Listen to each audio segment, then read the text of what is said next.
Take two. I'm crazy. Good evening, everybody. This is Cheryl Howell, your inspiration and transformation strategist. And really, I came on this evening because this whole month and June, I'm going to be talking about different types of traumatic experiences that we go through, that we try to cope with, and that we try to make it through.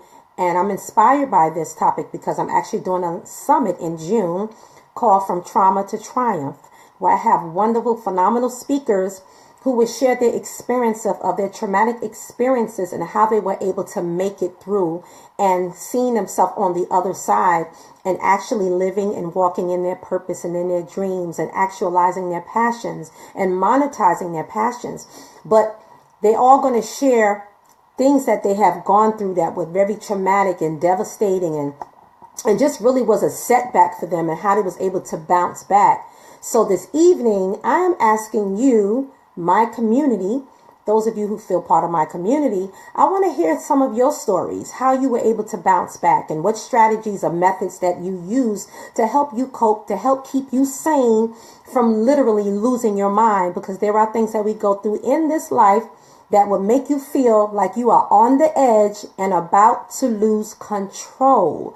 And even though some of you will be watching the replay, I still want you to give me your comments, share your commentaries, maybe just putting up a particular topic, battling cancer, losing your children to foster care, experiencing homelessness, divorce, other sickness, loss of a spouse, family members. There's so many things, even unemployment, because a lot of these things create a dominoes effect where it will affect other areas of your life. So it's not just one area, but one thing can affect you in another way.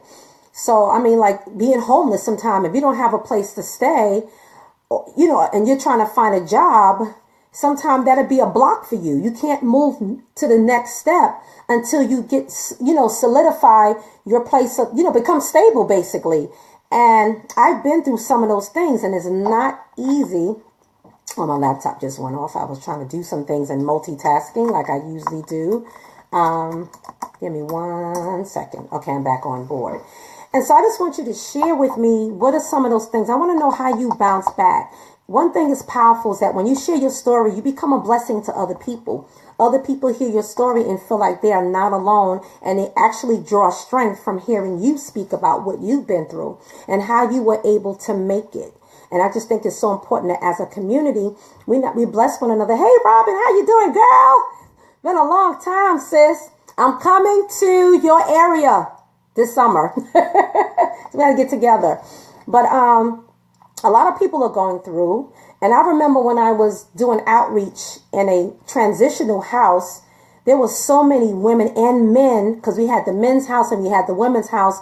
And listening to them tell their stories, oh my God, you're talking about, first of all, you thank God for some of the things you didn't have to go through, but then you feel so much empathy and passion for them, and always have a desire that I want to help and I want to rescue. And sometimes I felt powerless because I felt like I wanted to do more. So what I did do, giving glory to God, was just have meetings and groups with them and counseling and women's nights. We'd get together and talk about some things. There were women there who were homeless. There were women there who lost everything, and they felt like the only thing they can do to help themselves was to engage in prostitution. And some of them were formerly incarcerated, and a lot of them lost their children to the system.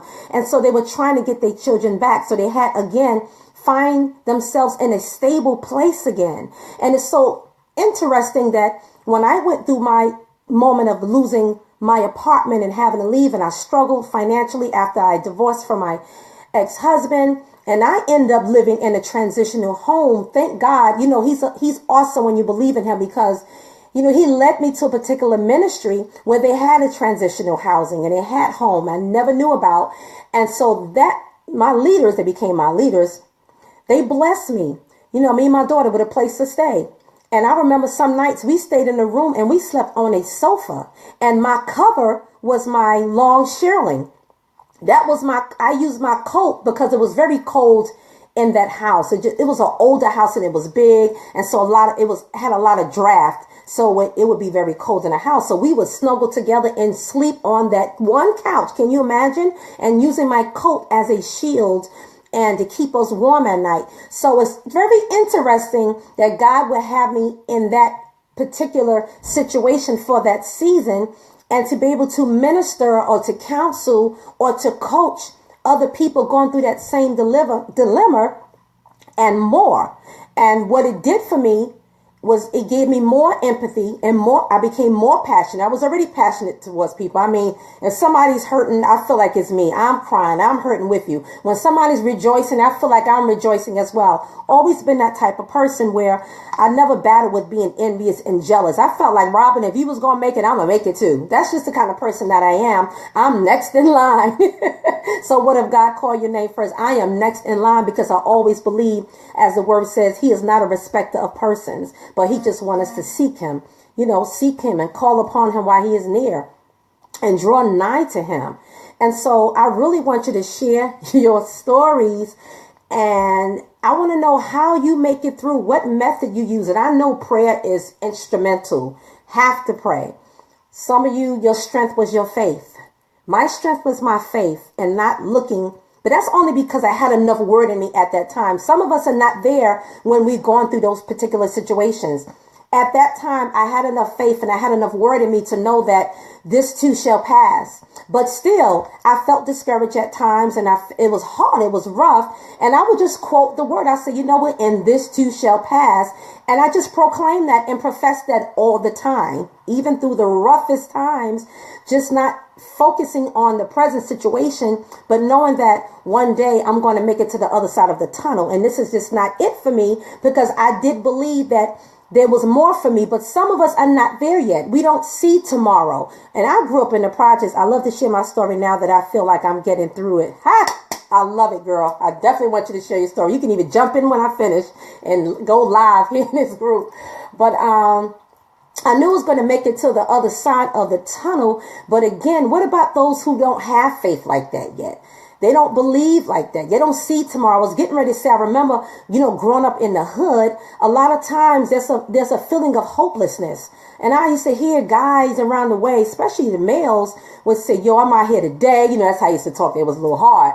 I don't know about no tomorrow. I got to get mine today. And that's all they saw was today. They didn't see it tomorrow. They didn't believe that they was going to make it. A lot of them didn't think they believed that they were going to die and they wasn't going to live to become, an adult or middle age. And that's just the way they felt based on their circumstances and their surroundings for various reasons. That was the mentality. I thank God that some seeds were planted in me. This is why we got to share stories, because we need to start planting seeds of hope and faith and restoration and telling people you can make it. If I can make it out of this, you can make it. Amen, somebody. I just think it's so encouraging. And I just want people to be encouraged today. Know that this is not it. If you put your faith and your hope and your trust in God, the word lets us know that blessed is the man who put his hope in the Lord. And if we learn to do that, I guarantee you, and this is not according to me, this is according to the word of God, he will see you through.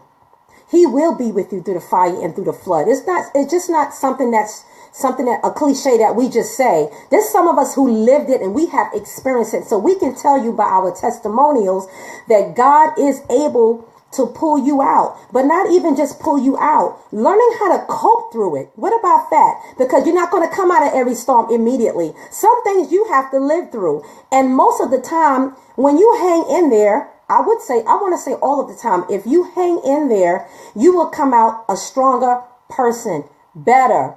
Now, I feel like the Biden woman stronger, faster, the $6 million man. But you will feel that way, and then you'll be able to pull somebody else out of a situation. And that's how I feel. That's why I'm inspirational and transformational, because I lived it. I know what it means how powerful it is to be inspired, to be encouraged, and having my life transformed, my mind being transformed, my spirit being transformed, and experiencing the difference that even my language began to change because I began to proclaim and profess those things and saw them come to pass. I know what it is to not have anything but to trust God for an idea and a strategy, and He gave me something that literally transformed my life, and He started bringing back all of the gifts and the dreams and the visions and just started downloading them to me and reminding me about all the things and passions that I love and things that I wanted to do. And I'm like, okay, God,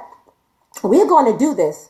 And as I mentioned in an earlier broadcast I just did, I'm not the type of person to wait till things are perfect, because I know nobody came in this world. Nobody was born in the world knowing everything. And so I'll just jump out there and say, God, what are we going to do? Just you and I do that now. How are we going to do this? You have to understand relationship. And I know a lot of us think that God is mystical. He's far away. And we got to do this extra stuff to get to him. No, be yourself. It's just like a good counselor coach. They know where to go. They know to go to where the person is, not to try to hurry up and bring them up to where you are, but go where they are. That's how you reach people. So your stories help reach people. They plant seeds and they encourage people to live. I can't believe the amount of, not even the amount, the high level and rate of suicide that we hear today. It was so rare that you would hear somebody take their life when I was a little girl. And now it seems like people are taking their life back. I mean, left and right. And I'm like, wow, these are things that we got to fight. There's a warfare going on, and we need to call those things out. You know, people battling with depression. I never hardly heard of depression when I was young. And I know people battle with depression. But I mean, now it's like, and God did give this to me last year and said mental illness was going to increase. And so I've seen more people, even people I know, battling with depression more and more, and bipolar. And I'm like, oh, I don't like the way this feels. And then now I'm trying to fight it because I don't want it neither. So I'm like, God, we got to deal with these spirits. We have to combat these spirits, and we got to understand why they're here. And sometimes it's because it's in the environment. You kind of succumb to it and don't even realize it. And there's a lot of tricks out there. And so we have to be very, very, very careful. But I think this is the best time for us to become a collective society like other cultures. Our culture, we're more individualistic and we're more isolated, and we're more, this is a capitalistic society, but there's a lot of other cultures where they have more of a collectivism spirit where people work together. And because you know that we lost that sense of community, where if the neighbor down the street is hungry and starving and got 4 or 5 kids, everybody in the community would gather together and make sure they have something to eat. So if I got something to eat, you got something to eat. That is rare today, and we need to get back to that. So not only in terms of helping somebody in that area, but what about dealing with these battles, these depression, this sickness? I mean, I just want to see that come back. So whatever I can do to kind of help out and be a part of that particular movement, and we need to do that. We need to do it together. Please, Robin, let me know how you want to share your story, girl, because I would love to hear more of your story. I know you've been through some things, and I can see the strength of God that's on your life, and it is awesome, and it is marvelous. And I thank God for you. I thank God for the relationship. I thank God for coming to know you. God is awesome, because I was just down here complaining. I'm by myself down here in Virginia. As far as friends. And just being the person who networks and social, I've gotten to meet some wonderful people online, and hopefully we get to hook up in person and continue the relationship. But I'm just elated about that. But I'm elated about this conference, this virtual summit coming up, From Trauma to Triumph. And for those of you, who want to sign up, even though I'm working on my landing page and I'm trying to get some things in order, you can still register now at bit.ly From Trauma to Triumph Summit. But I'm excited about that, because I want to hear these stories. There's some things I haven't been through yet, and I don't know how I would make it through. See, I'm not living in a fairy tale land where I just know I'm strong and I can go through any kind of thing. I don't know anything until a situation hits me, how I'm going to react to something. I can kind of go by some things based on my past experiences, but there's some things I haven't lived through yet. I never lost a child. I haven't experienced that. I lost a parent recently. That was very hard for me. A lot of the emotional grief I went through alone. But there's some things I haven't gone through yet. I haven't battled a life-threatening disease. I don't even know this. When I hear other people's stories, I'm like, God, I don't know how I can make it through it. I'm looking at them like, you're strong because you're still here and you've made it. You need speakers. Well, unless you can be part of mine coming up in June, and you'll be the last speaker I take, because you are so right. You told me early on that I'm going to have to know when to kind of lock it in, because there's going to be a whole lot of people that want to speak. And I'm so excited that people are willing to share their story. So I'll lock you in right now, girl. You'll be the next one I put on the flyer and the post. And I will even add you to the group that I have for the speakers only. But I'm excited because I want to hear, and I have a professional. He's awesome. Dr. Gabriel Crenshaw. Google Dr. Gabriel Crenshaw and you'll see. I know, right? You will see how awesome. Oh my God. And I didn't even know he was that famous, Dr. Gabriel Crenshaw. I follow him because I was, as a trauma focused therapist, I'm constantly doing like research on trauma and, learning how to identify trauma in the body. When I was doing the counseling, a lot more of the counseling with individuals. And I just came across him from a video that I watched from him teaching a class on neuroscience, which is, I have a love for neuroscience, how the body and the brain work together. And I mean, it gets really deep. And he was just teaching. But when I Googled him, I was like, oh my God, I probably would have never asked him to be part of it if I knew who he was. But I'm so glad to have him on board as a speaker. He has been on that show Extra. He's been on Dr. Oz. He's been on Oprah Winfrey. I mean, he's on countless. He's actually a consulting psychologist on a lot of the news stations. And so I'm so honored to have him as a part of this summit. I can't wait, because he's going to be the consulting expert, really digging deep into trauma and how we experience it and how we can make it through and everything. And his mental minutes are awesome. He does these shows called Mental Minutes, where he may come outside for like 5 minutes in his robe and a cup of coffee or tea and just drop some quick seed and something to encourage you, and then just go out, But so I'm so excited about that. But anyway, this is it. Too many people didn't really come in now. Some people will catch the replay. I know I should have tagged. There's a few people that I really want to see this broadcast, because I know they've been through some stuff, and I should have tagged them when I went live. I'm talking about lived through cancer, not only once, but 2 and 3 times. Life-threatening diseases, losing a child. I mean, going through a whole lot of stuff. So next time I'm going to do that. Thank you, Robin, for tuning in. Okay, so I'm adding you to the group, and you are my speaker, one of my speakers from trauma to triumph, and it's going to launch prayerfully June 16th to the 22nd. So I'm locking in. I'll send you all the information. I'm locking in interview dates now. We made some changes, so that's why I extended it, because other people's schedule are busy. My schedule is busy. My daughter's graduating this Saturday, and the holidays coming up. My birthday on Friday, Mother's Day on Sunday. So I'm changing. I'm trying to accommodate, but we really doing this as a collective and a collaborative effort. Inspired by Shade Wayadu. It's something I had planned already, but when she kind of put up a post about summits a post about collaborating and working together. Thank you so much. I decided what that did was kind of catapult me and push me to do it earlier than I would have done it.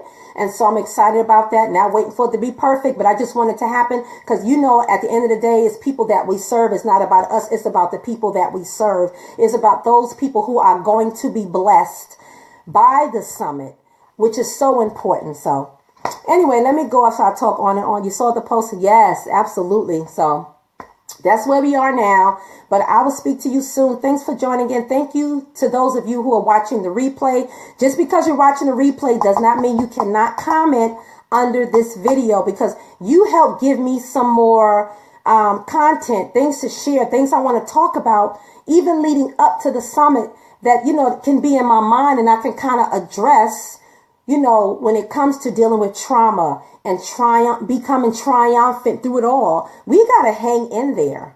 I wish I can play Kiara's Sheard song, but I know if I play her song, they'll cut the video off. Hang in there. I'm hoarse right now, so I'm not even going to sing. I'm not going to do it to me and do it to you. But have a good evening, and I'll talk with you soon. Bye-bye.